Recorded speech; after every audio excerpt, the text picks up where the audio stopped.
Pemirsa, menjadi guru bahasa Bali kini serba dilema. Mereka yang lulus seleksi program profesi guru PPG sangat sedikit dan bahkan nyaris tak ada. Sementara untuk bisa tembus menjadi guru pegawai pemerintah perjanjian kerja alias PPPK sangat sulit. Guru bahasa Bali termasuk muatan lokal, bukan guru bidang studi.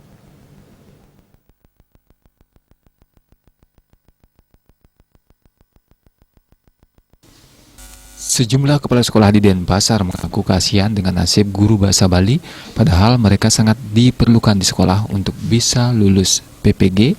Sangat sulit karena kuota terbatas, padahal sekolah memerlukan guru bahasa Bali berstatus ASN atau PPPK. Pengamat pendidikan yang juga Rektor Universitas PGRI Mahadewa Indonesia, Made Suwarto mengatakan, masalah inilah yang perlu diperjuangkan oleh semua komponen di Bali karena bahasa daerah, termasuk bahasa daerah Bali, diakui oleh undang-undang. Bali juga sangat berkepentingan agar guru bahasa Bali diberdayakan dengan masa depan menjadi ASN. Selain itu, mereka berhak mengikuti PPG, juga berhak diangkat menjadi guru PPPK.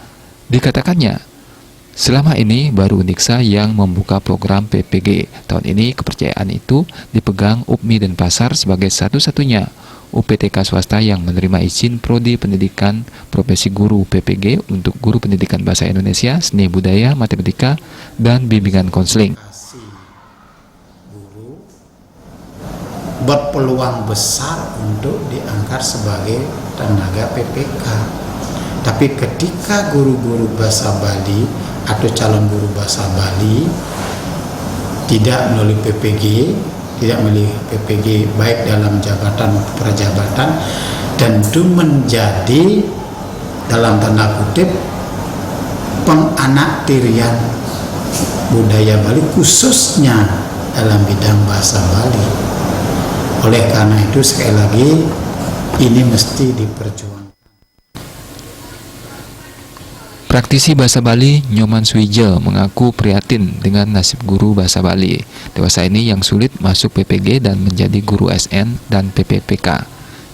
Dia menyebut dengan kebijakan kalau tidak ada PPG bahasa Bali, tentu tidak akan mungkin diangkat guru bahasa Bali. Oleh karena itu sekali lagi mari kita sekarang berjuang. DPRD Jagat Bali, terutama yang bidang pendidikan, harus membantu kita ini supaya bagaimana bisa masuk nanti PPG bahasa Bali sehingga pada. Lebih lanjut, Swijel mengatakan hal ini agar selain dengan perjanjian Gubernur Wayan Koster yang mengeluarkan Pergub nomor 80 pada 2018 soal perlindungan bahasa dan sastra Bali, lulusan bahasa Bali UNUD, UNHI dan lain-lain bisa masuk PPPG. Prajabatan serta ada jaminan bisa menjadi guru SN dan PPPK. Jika tidak, dia pastikan pelestarian dan pengembangan bahasa Bali akan timpang tanpa didukung SDM dengan masa depan yang baik. Agus Sudiatmiko, Bali TV.